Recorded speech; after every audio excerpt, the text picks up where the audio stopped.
శ్రీ గురుభ్యో నమ.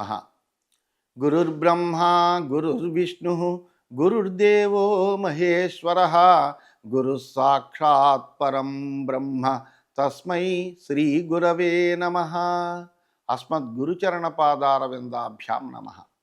నిన్నటి మన మహాభారత ప్రస్థానంలో ఆ జోదంలో ఓడిపోయినటువంటి వాళ్ళు ఆ పందెం యొక్క వడంబడిక ప్రకారము వనవాసం చేయడానికి వారందరూ కూడా పాండవులందరూ కూడా బయలుదేరి వెళ్ళారు. ఆ వెళ్ళిపోతున్నటువంటి పాండవులు చూసి అక్కడ ఉండేటువంటి పురజనులందరూ కూడా మిక్కిలి బాధాపరితృప్తులై ఆ పాండవుల్ని అనుసరించి వెళ్ళడం అనేటువంటిదే మనకు ధర్మమైనటువంటిది. పాండవులు లేనటువంటి ఈ రాజ్యంలో ఉండడం వ్యర్థం. పాపాత్ముడైనటువంటి దుర్యోధనుడు రాజు అయితే అక్కడ ఉండడం వల్ల మనకి ఏ విధమైనటువంటి సుఖము ఉండదు. అందువల్ల మనము ఆ ధర్మరాజుని అనుసరించి వెడదాము అంటూ ఆయనతో పాటుగా వెళ్తున్నటువంటి వాళ్ళై ఆ పాండవులకి నమస్కారం చేసి ఆ పాండవులతోటి ఈ విధంగా చెప్పారు. సంసర్గం వల్ల దోషాలు గుణాలు కూడా కలుగుతూ ఉంటాయి. అందువల్ల ధర్మాత్ముల యొక్క సంసర్గం వల్ల ధార్మికమైనటువంటి వర్తనం వస్తుంది. పాపాత్ముల యొక్క సంసర్గం వల్ల పాప ప్రవర్తన అనేటువంటిది అలవాటు అవుతుంది. అందువలన మేమందరము కూడా మీతోనే ఉంటామయ్యా అని ఆ ధర్మరాజుతోటి తెలియజేస్తూ ఇలా అంటున్నారు. తస్మాత్ ప్రాజ్ఞైశ్చ వృద్ధైశ్చ సుస్వభావైః తపస్విభిః సద్భిశ్చ సహ సంసర్గః కార్యః శమపరాయణైః. కాబట్టి విద్వాంసులు, వృద్ధులు, ఉత్తమ స్వభావం కలిగినటువంటి శాంతిపరాయణులైనటువంటి తపస్వి జనులు సత్పురుషులతోటే ఎప్పుడు కలిసి ఉండాలయ్యా. అలా ఉంటేనే మనకు మంచి వర్తనం అనేటువంటిది కలుగుతుంది. దానివలన పుణ్య సంచయం కూడా ఏర్పడుతుంది. ఏషాం త్రీణ్యవదాతాని విద్యాయోనిశ్చ కర్మచ తే తే సేవ్యాస్తైః సమాస్యాహి శాస్త్రేభ్యోపి గరీయసి నిరారంభాహ్యపి వయం పుణ్యశీలేషు సాధుషు పుణ్యమేవాప్నుయామేహ పాపం పాపోపసేవనాత్ అని వాళ్ళు చాలా నిర్ద్వందంగా చెబుతున్నారు. విద్య చేత కానీ, పుట్టుక చేత కానీ, కర్మ చేత కానీ మాలిన్యము లేకుండా ఎవరైతే ఉంటారో వాళ్ళని సేవించాలయ్యా. వాళ్ళతో కలిసి ఉండడం అనేటువంటిది శాస్త్రాధ్యయనం కంటే గొప్పది. ఎందుకంటే విద్వాంసులతోటి ఎప్పుడు కలిసి ఉంటే కనుక అనేకములైనటువంటి మంచి విషయాలు వాళ్ళు చెబుతూ ఉంటారు. అందువలన ప్రత్యేకంగా మనం ఏదో శాస్త్రాధ్యయనం చేయాలని అవసరం లేదు. దానివలన శాస్త్రాధ్యయనం వలన ఎటువంటి జ్ఞానం అయితే కలుగుతుందో అంతటికి రెట్టింపు జ్ఞానము వీళ్లతోటి సంసర్గం వల్ల కలుగుతుంది అని చెబుతారు. అందువలన పుణ్యకర్మలు చెయ్యకపోయినా కనీసం పుణ్యశీలులైనటువంటి సత్పురుషులతో కలిసి ఉండడం వల్ల మనకు ఆ పుణ్యం పొందడం అనేటువంటిది జరుగుతూ ఉంటుంది. పాపాత్మల్ని సేవించడం వల్ల ఎప్పుడు పాపాన్నే పొందుతాము. అందువలన మేము మీతోటే వస్తామయ్యా. అసతాం దర్శనాత్ స్పర్శాత్ సంజల్పాచ్చ సహాసనాత్ ధర్మాచారా ప్రహీయంతే సిద్ధ్యంతి చ న మానవాః. దుర్మార్గుల్ని దర్శించిన, స్పర్శించిన, వాళ్ళతో మాట్లాడినా, వాళ్ళతో సమానంగా కూర్చున్నా వాళ్ళలో ఉన్నటువంటి ధార్మికమైనటువంటి ఆచారాలు కూడా క్షీణిస్తాయి. వాళ్ళ యొక్క ధర్మం కూడా క్షీణించిపోతుంది. అందువలన అటువంటి మానవులు ఎప్పటికీ కూడా సిద్ధిని పొందలేరయ్యా. అందువలన ఎట్టి పరిస్థితుల్లోనూ మేము మీతోటే ఉంటాము. మీతో ఉండడం వల్ల మాకు చిత్తశుద్ధి కలుగుతుంది, జ్ఞానం కలుగుతుంది, మోక్షం కలుగుతుంది. ధర్మాన్ని ఆచరించడం మందు మా మనస్సు ఎల్లప్పుడూ కూడా ఉత్సుకత కలిగి ఉంటుంది. ధర్మవర్తన అనేటువంటిది అలవాటు అవుతుంది. అందువలన మీలాంటి వాళ్ళతోటే ఉండాలి మేము. అందుకని మేము మీతోటే ఉంటాము అంటున్నారు. బుద్ధిశ్చ హీయతే పుంసాం నీచై సహ సమాగమాత్ మధ్యమైర్మధ్యతాం యాతి శ్రేష్టతాం యాతి చోత్తమై. మనుషుల్లో కూడా ఉత్తములు, మధ్యములు, అధములు అని 3 రకములైనటువంటి వాళ్ళు ఉంటారు. ఈ అధముల్ని నీచులు అంటారు. అందువలన ఎవరైతే కనుక ఈ నీచులతోటి సమాగమం అంటే కలిసి ఉంటారో వాళ్ళ యొక్క బుద్ధి అంతా కూడా పోతుందయ్యా. ఉత్తమమైనటువంటి బుద్ధి కలిగినటువంటి వాళ్ళు అయినప్పటికీ నీచులతో సంసర్గం చేశారు అంటే వాళ్ళ బుద్ధి అంతా కూడా క్షీణించిపోతుంది నీచులతో కలవడం వల్ల. మధ్యములతో కలవడం వల్ల ఎప్పుడు కూడా బుద్ధి మధ్యమంగా ఉంటుంది. ఉత్తములతో కలవడం వల్ల బుద్ధి శ్రేష్టత్వాన్ని పొందుతుంది.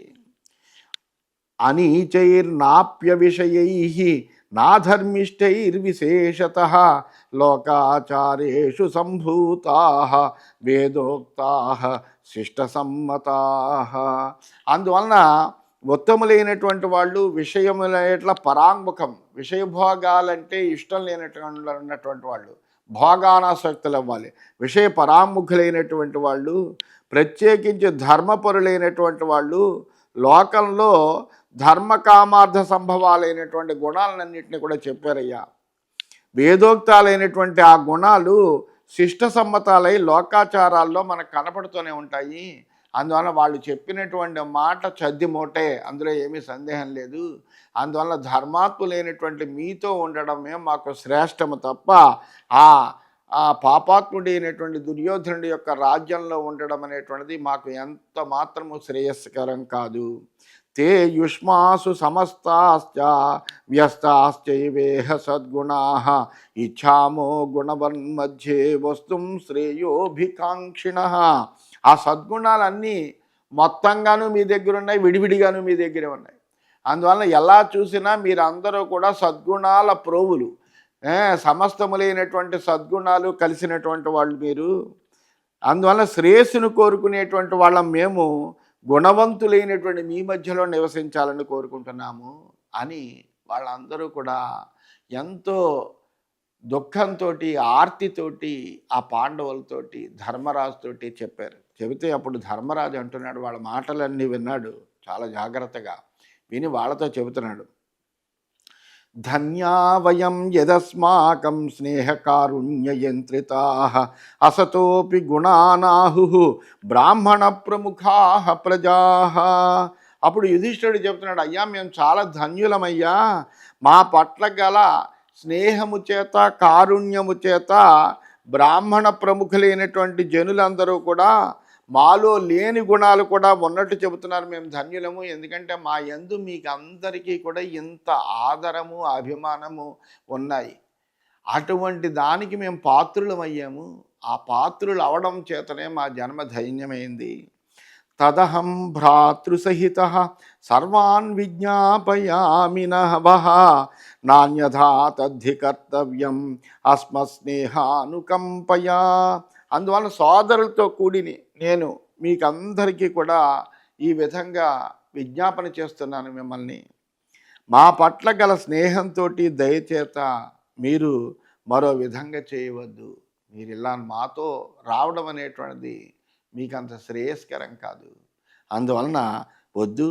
భీష్మ పితామహో రాజా విదురో జననీచ మే సుహృజ్జనశ్చ ప్రాయో మే నగరే నాగసాహ్వయే.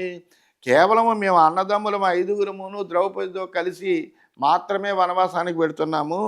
మా పితామహుడైనటువంటి భీష్ముడు అక్కడే ఉన్నాడు, రాజు అయినటువంటి ధృతరాష్ట్రుడు అక్కడే ఉన్నాడు, అలాగే మా పినతండ్రి అయినటువంటి విదురుడు అక్కడే ఉన్నాడు, మా తల్లి అయినటువంటి కుంతి కూడా అక్కడే ఉంది, మా స్నేహితులందరూ కూడా హస్తినాపురంలోనే ఉన్నారు కదయ్యా. తేతు అస్మద్ధితకామార్థం పాలనీయా ప్రయత్నతః యుష్మాభిస్సహితా సర్వే శోక సంతాప విహ్వలాః. శోక సంతాపాల చేత వ్యాకులు పడుతున్నటువంటి వాళ్ళందరినీ కూడా మా హితాన్ని కోరి మీరు, వాళ్ళందరూ కూడా మేము పెడుతున్నామని చాలా బాధతోనే ఉన్నారు వాళ్ళందరూ కూడా. అందువలన మేము వెళ్ళిపోయి మీరు వెళ్ళిపోతే వాళ్ళు ఇంకా దుఃఖపడతారు. అందువల్ల అలాంటి వాళ్ళందరినీ మా హితాన్ని కోరి మీరు ప్రయత్నపూర్వకంగా వాళ్ళందరినీ రక్షించాలి. అందువలన నివర్తతాగతా దూరం సమాగమన శాసితాః స్వజనే న్యాసభూతే మే కార్య స్నేహాన్వితామతి. అందువలన మీరు అందరూ కూడా వెనక్కి వెళ్ళండి. చక్కగా మా పెద్దలైనటువంటి ఆ భీష్ముణ్ణి, అట్లాగే విదురుణ్ణి, ధృతరాష్ట్రుణ్ణి, మా తల్లి అయినటువంటి కుంతిని, వాళ్ళని వాళ్ళు బాధాపరితప్తులే ఉన్నారు. వాళ్ళందరినీ కూడా మీరు ఊరడించండి. మీరందరూ అక్కడ ఉండండి. అందువల్ల మీరు వెనక్కి వెళ్ళండి. చాలా దూరం వచ్చారు మీరు. నిశ్చయంగా చెబుతున్నాను, మీరు మాతో కలిసి రావద్దు. మా వాళ్ళందరినీ మీ దగ్గర న్యాసంగా ఉంచామనుకోండి, వాళ్ళని రక్షించండి మీరు. ఎందుకంటే వాళ్ళందరినీ వదిలిపెడుతున్నాం మేము. వాళ్ళందరూ మా హితైషులే. అందువలన వాళ్ళని మీరు స్నేహభావంతో వాళ్ళని రక్షించండి. మా యందు కూడా స్నేహభావం కలిగి ఉండండి చాలు. అందువలన మీరు వెనక్కి వెళ్ళండి అన్నాడు. ఏ తద్ధి మమ కార్యాణం పరమం హృది సంస్థితం కృతాతేన తుష్టిర్మే సత్కారశ్చ భవిష్యతి. నా హృదయంలో ఉండేటువంటి కార్యాలన్నిటిలోకి కూడా ఇదే ఉత్తమమైనటువంటిది. మీరు ఈ పని చేస్తే నా హృదయం చాలా సంతోషపూరితమవుతుంది. నేను కూడా చాలా సంతోషాన్ని పొందుతాను. అదే నాకు గొప్ప సత్కారం అవుతుందయ్యా. అందువలన మీరు అందరూ వెనక్కి వెళ్ళండి అని చెప్పాడు. తథా అనుమంత్రితాస్తేన ధర్మరాజేన తా ప్రజా చక్రురార్తస్వరం ఘోరం హారాజన్నితి సంహతా. వెంటనే వాళ్ళని రావడానికి అనుమతించకుండా మీరు ఇంటికే వెళ్ళండి అని వాళ్ళకి అలా చెప్పేటప్పటికీ ఆ పౌరులందరూ కూడా ఆ ధర్మరాజు యొక్క ప్రార్థన విన్నటువంటి ప్రజలందరూ ఒక్కసారిగా హో మహారాజా అంటూ ఆయన్ని పట్టుకుని ఘోరమైనటువంటి ఆర్తనాదం చేస్తూ విలపించారట. గుణాన్ పార్థస్య సంస్మృత్య దుఃఖార్తా పరమాతురా అకామా సన్యవర్తంత సమాగమ్యాధ పాండవాన్. ఆ పృథాసూనుడైనటువంటి ఆ యుధిష్ఠిరుడి యొక్క గుణాలని సంస్మరించుకున్నటువంటి వాళ్ళై, దుఃఖార్తులైనటువంటి వాళ్ళై, మిక్కిలి ఆపన్నులైనటువంటి ఆ ప్రజలందరూ కూడా తమ కోరిక తీరకుండానే కేవలం పాండవుల్ని కలుసుకుని వెనక్కి తిరిగి వెళ్ళారు. అంతే తప్ప అతని యొక్క మాటని మన్నించి ఇంకా ఆయన అలా మాట్లాడిన తర్వాత కూడా వెడితే బాగోదనే ఉద్దేశంతో వాళ్ళు మెల్లగా వెనక్కి వెళ్ళారు. నివృత్తేషు తే పౌరేషు రథానాస్థాయ పాండవా ఆజగ్ముర్జాహ్నవీ తీరే ప్రమాణాఖ్యం మహావటం. ఆ పౌరులందరూ వెనుదిరిగి వెళ్ళిన తర్వాత ఈ పాండవులు రథాలనెక్కి గంగానదీ తీరంలో ఉన్నటువంటి ప్రమాణం అనేటువంటి వటవృక్షం దగ్గరికి వచ్చారట. వచ్చి తేతం దివసశేషేణ వటం గత్వాతు పాండవాః ఊషుస్తాం రజనీం వీరాః సంస్పృశ్య సలిలం శుచి. ఆ వటవృక్ష సమీపానికి చేరినటువంటి ఆ పాండవులందరూ కూడా అక్కడ విశ్రాంతి తీసుకుని మిగిలినటువంటి పకటి భాగంలో పవిత్రమైనటువంటి గంగాజలంలో ఆచమనాదికాలు చేసి ఆ రాత్రంతా కూడా అక్కడే గడిపారట. ఉదకేనైవ తాం రాత్రిం ఊషుస్తే దుఃఖకర్షితాః అనుజగ్ముశ్చ తత్రైతాన్ స్నేహాత్ కేచిద్విజాతయః.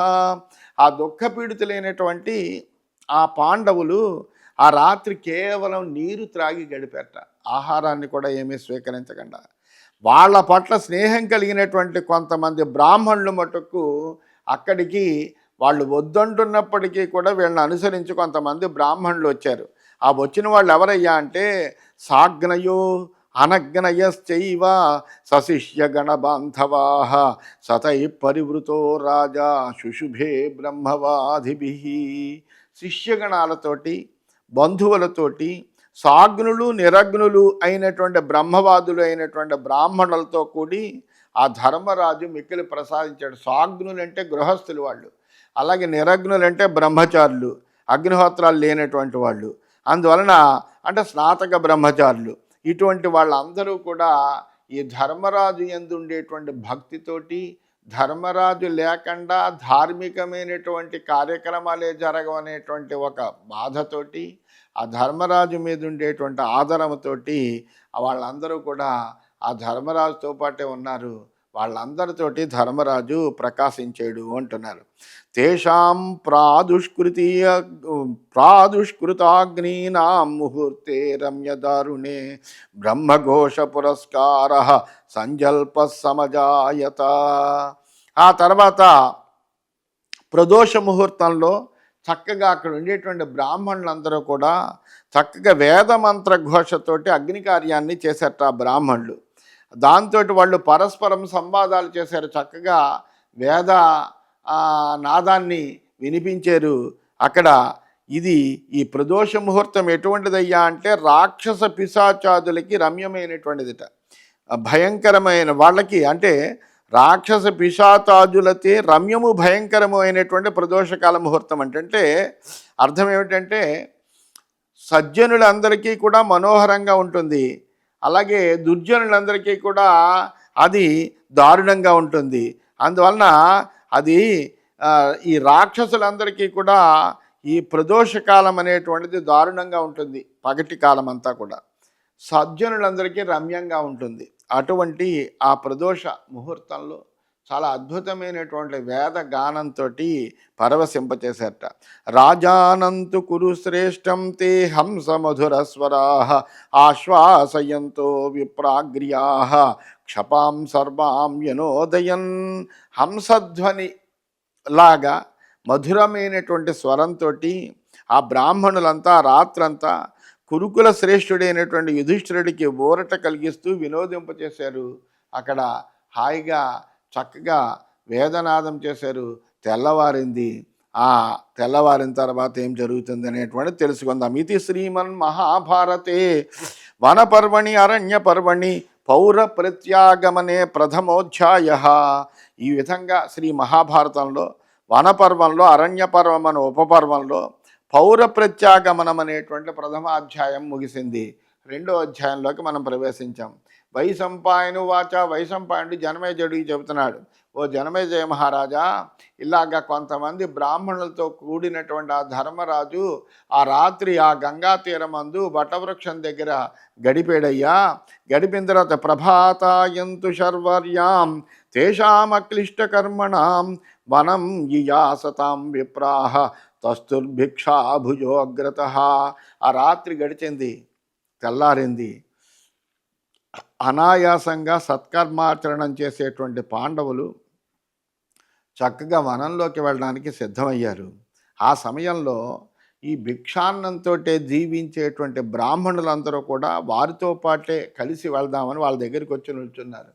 ఇంకా ఈ బ్రాహ్మణులు కొంతమంది మిగిలిపోయారు, వీళ్ళని వెనక్కి పంపించాలి అని యుధిష్ఠిరుడు ఆలోచిస్తున్నాడు. తానువాచ తతో రాజా కుంతీపుత్రో యుధిష్ఠిరః వయం హ్యహృత సర్వస్వాః హృతరాజ్యాః హృతశ్రియః ఫలమూలాశనాహారాః వనం గచ్ఛామ దుఃఖితాః వనం చ దోషబహుళం బహువ్యాలసరీసృపం. ఆ కుంతీపుత్రుడైనటువంటి యుధిష్ఠిరుడు ఆ బ్రాహ్మణులతో ఈ విధంగా చెబుతున్నాడు, బ్రాహ్మణోత్తములారా, మేము జోదంలో సమస్తమైనటువంటి ధనాన్ని, అలాగే రాజ్యాన్ని, సంపదను అంతా పోగొట్టుకున్నాం. ఫలమూలాలే ఆహారంగా తీసుకుంటూ దుఃఖంతో అరణ్యానికి వెడుతున్నాం మేము. ఇప్పుడు ఈ అరణ్యం అనేటువంటిది అనేకములైన దోషాలకి నిలయమైనటువంటిది. ఇక్కడ భయంకరమైన జంతువులన్నీ ఉంటాయి. సర్ప సరీసృపాది భయంకరమైనటువంటి జంతువులతో కూడి ఉంటుంది. అందువలన అటువంటి వనవాసం మేము చేయవలసినటువంటి అగత్యం ఏర్పడింది. అందువలన మేము వెడుతున్నాము. పరిక్లేశశ్చ వో మన్యే ధ్రువం తత్ర భవిష్యతి బ్రాహ్మణానాం పరిక్లేశః దైవతాన్యపి సాధయేత్ కిం పునర్మామితో విప్రాహ నివర్తధ్వం యథేష్టతః. అక్కడ మీకు అందరికీ కూడా చాలా కష్టం కలుగుతుంది. ఎందుకంటే ఇక్కడ నగరంలో ఉంటున్నారు, చక్కటి భోజనం చేస్తారు, చక్కటి వసతి ఉంటుంది, హాయిగా ఉండొచ్చు మీరు. అటువంటిది మీరు ఇప్పుడు అరణ్యం వస్తే అనేకములైనటువంటి క్లేశాలను పొందుతారయ్యా, ఇది నిశ్చయము. బ్రాహ్మణులకి కష్టం కలిగిస్తే కనుక అది దేవతలకు కూడా కష్టం కలుగుతుంది. ఇంకా మీరు నాతో పాటు వస్తుంటే మీకు ఈ కష్టాన్ని కలిగించినటువంటి వాడిని నేనవుతాను. అందువలన నాకు కూడా చాలా కష్టం కలుగుతుంది. దేవతలందరూ కూడా నా వలన మీకు ఈ బ్రాహ్మణులకు కష్టం కలిగిస్తున్నానని వాళ్ళు కూడా నాకు వ్యతిరేకంగా ఉంటారు, వాళ్ళ అనుగ్రహాన్ని నాకు ఇవ్వరు. అందువలన మీకు ఇష్టమైనటువంటి ప్రదేశానికి మీరు వెళ్ళండి, నాతో మీరు ప్రయాణం అవ్వకండి అని ఆ బ్రాహ్మణులకి, వాళ్ళందరూ కూడా భైక్ష్యాన్ని ఆశ్రయించి ఉండేవారు. పూర్వకాలంలో అయితే కనుక ఈ ధర్మరాజు అనేకమైన వేలాది మందికి బ్రాహ్మణులందరికీ నిరంతరము కూడా అన్నదానం చేసేవాడు, వస్త్రదానం చేసేవాడు, వాళ్ళకి కావలసినవన్నీ కూడా తీర్చేవాడు. అందరికీ అలా చేసిన తర్వాత ఆయన ఆఖరిని భోజనం చేసేవాట. అటువంటి మహారాజు ఇవాళ అరణ్యాలకి వెళ్ళిపోతుంటే కొంతమంది ఇటువంటి భైక్షోపజీవులైనటువంటి బ్రాహ్మణులు కూడా వాళ్ళు కూడానే వెళుతున్నారు. వాళ్ళు వెళుతుంటే వాళ్ళతోటి ఈ విధంగా చెప్పాడు ఆయన. అప్పుడు ఆ బ్రాహ్మణులు చెబుతున్నారు, గతిర్యా భవతాం రాజన్ తాం వయం గంతుముజ్యతా నార్హస్యస్మాన్ పరిత్యక్తుం భక్తాన్ సద్ధర్మదర్శిన. ఆ బ్రాహ్మణులు చెబుతున్నారు, రాజా మీరు ఎక్కడికి వెళితే అక్కడికి రావడానికి మేము సిద్ధంగా ఉన్నామయ్యా. మేమందరము కూడా నీ యొక్క భక్తులము.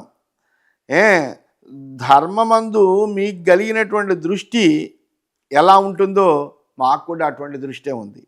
అందువలన ధర్మం పట్ల దృష్టి కలిగినటువంటి మమ్మల్ని విడిచిపెట్టడం అనేటువంటిది ధర్మమూర్తి అయినటువంటిది నీకెంత మాత్రమో తగదయ్యా. అనుకంపాం హి భక్తేషు దేవతాహ్యపి కుర్వతే విశేషతో బ్రాహ్మణేషు సదాచారావలంబిషు. భక్తుల మీద దేవతలు కూడా జాలి చూపుతారయ్యా. అందులో ప్రత్యేకించి సదాచారాన్ని అవలంబించేటువంటి బ్రాహ్మణుల మీద తప్పకుండా జాలి చూపుతారు. అందువలన నువ్వు కూడా మమ్మల్ని మీతో రావడానికి అనుమతించాలి తప్ప నువ్వు ఇలాగా నిషేధించకూడదు అని అన్నారు. అంటే ఇప్పుడు యుధిష్ఠిరుడు చెబుతున్నాడు, మమాపి పరమా భక్తి బ్రాహ్మణేషు సదా ద్విజా సహాయ విపరిభ్రంస త్వయం పాదయతీవ మాం సాధయతీవ మాం ఆహరే యురిమే ఏపి ఫలమూల మధూని చ తయిమే శోకజైర్దుఃఖై భ్రాతరో మే విమోహితా. ఆ యుధిష్ఠిరుడు చెబుతున్నాడు, బ్రాహ్మణులారా నాకు కూడా బ్రాహ్మణుల యందు ఉత్కృష్టమైనటువంటి భక్తి ఉందయ్యా. అయితే ఏ సహాయము సాధనము లేనటువంటి స్థితిలో నిన్నాను నేను. ఆ స్థితి నన్ను బాధిస్తోంది. అందువలన నా సోదరులు కూడా నా వలన ఫలమూల మధువులను తేగలరు వీళ్ళు, అంతకంట ఏమి తీసుకురాలేరు వీళ్ళు. కానీ వాళ్ళు కూడా ఇప్పుడు శోకం వలన కలిగినటువంటి దుఃఖంతో సమ్మోహితులై ఉన్నారు. అందువలన ఏ పని చేయలేనటువంటి పరిస్థితుల్లోనే వాళ్ళు కూడా దుఃఖార్తులే ఉన్నారు. ఇటువంటి పరిస్థితుల్లో ద్రౌపద్యా విప్రకర్షేణ రాజ్యాపహరణేన చ దుఃఖార్ధితానిమాన్ క్లేశై నాహం యోక్తుమిహోత్సహే. వీళ్ళింత బాధపడడానికి గల కారణం ఏంటంటే, ఒకటి రాజ్యం పోయింది, సంపద పోయింది, ఐశ్వర్యం పోయింది. అంతేకాకుండా ముఖ్యంగా ద్రౌపదికి ఘోరమైనటువంటి అవమానం జరిగిందయ్యా. అందువలన ఆ ద్రౌపదికి జరిగినటువంటి అవమానం చేత, రాజ్యాపహరణం చేత కూడా నా సోదరులందరూ కూడా దుఃఖపీడితులై ఉన్నారు. అందువలన వాళ్ళని ఇంకా నేను కష్టాల పాలు చేయలేను. ఎందుకంటే మీరు వస్తే మీ అందరికీ కావలసినటువంటి వ్యవస్థను ఏర్పాటు చేయాలి. ఏర్పాటు చేయాలంటే వీళ్ళని ఆదేశించాలి. వీళ్ళు నా కోసము మీకోసం పాపం ఇంకా కష్టపడి కావలసినటువంటివి సమకూర్చడం కోసమని ఎంతో యాతన పడాలి. ఇప్పుడు మా దగ్గర సంపద లేదు, రాజ్యం లేదు. అందువలన మిమ్మల్ని హాయిగా మీరు నగరంలో ఉండి మీరు ఆనందంగా ఉండండి అని ఆ ధర్మరాజు వాళ్ళని వెనక్కి పంపడానికి తగిన విధంగా అన్ని మాటలు కూడా చెప్పాడని తెలియజేస్తూ స్వస్తి.